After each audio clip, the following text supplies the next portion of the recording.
Bonjour, je suis Igor Babou et je vais vous présenter mon dernier livre qui s'intitule L'écologie aux marges, qui est publié par les éditions Hétérotopia. Alors vous le trouverez en librairie à partir du 9 février 2023. C'est un livre qui montre que lorsque l'écologie radicale et libertaire des activistes rejoint les aspirations des habitants et des habitantes des banlieues populaires, cette alliance produit des résultats enthousiasmants. Cette écologie sociale et populaire, j'ai pu l'observer et y participer aussi pendant une enquête ethnographique qui a duré 2 ans, dans un squat écologiste installé en banlieue parisienne, dans le 9-3, d'abord à Noisy-le-Sec, puis à Pantin. Ce squat est très inspirant en termes d'écologie, d'éducation populaire, de gestion des déchets, mais aussi de solidarité avec les plus démunis.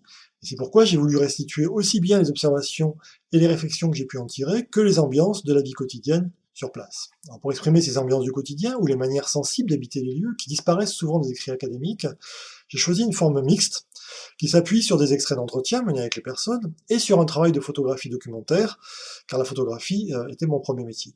C'est donc un livre hybride, à la fois un livre de sociologue, de témoins impliqués et de photographes.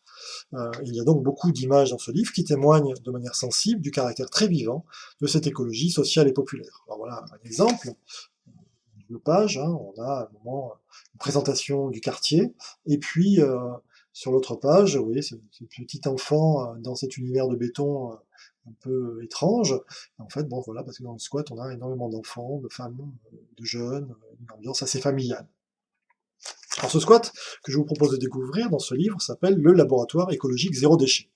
Il est animé par un petit groupe de personnes qui ont réussi, sans financement et sans aide institutionnelle, à développer une écologie populaire là où tant d'institutions échouent par manque de cohérence et de volonté politique.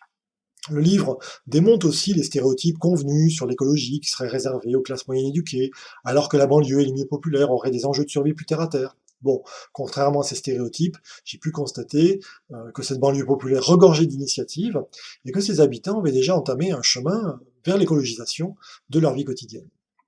Dans ce livre, je m'appuie pas seulement sur cette enquête sur l'écologie en banlieue parisienne, puisque je reviens aussi sur une décennie d'enquêtes sur les politiques publiques de la nature que j'ai menées aussi bien en France qu'en Argentine ou en Espagne, et j'en tire une comparaison entre cette écologie naturaliste portée par les États, les conventions internationales, l'UNESCO, les parcs naturels, et d'autre part, l'écologie autogestionnaire, populaire et libertaire du squat.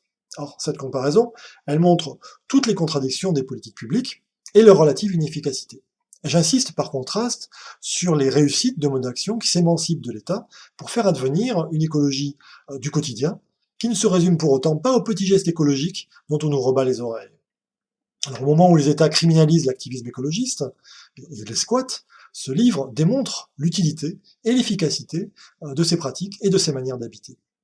C'est donc un livre d'écologie politique, avec une orientation clairement anarchiste, que je vous propose, car j'ai compris, grâce à mes enquêtes de terrain, que c'est en s'appuyant sur les pratiques du quotidien et sur les gens ordinaires, plus que sur les États et leurs politiques publiques, qu'on trouvera des moyens de faire face aux désastres écologiques et à la catastrophe que le capitalisme industriel et étatique a produite, et qui rend notre planète de plus en plus inhabitable et inégalitaire.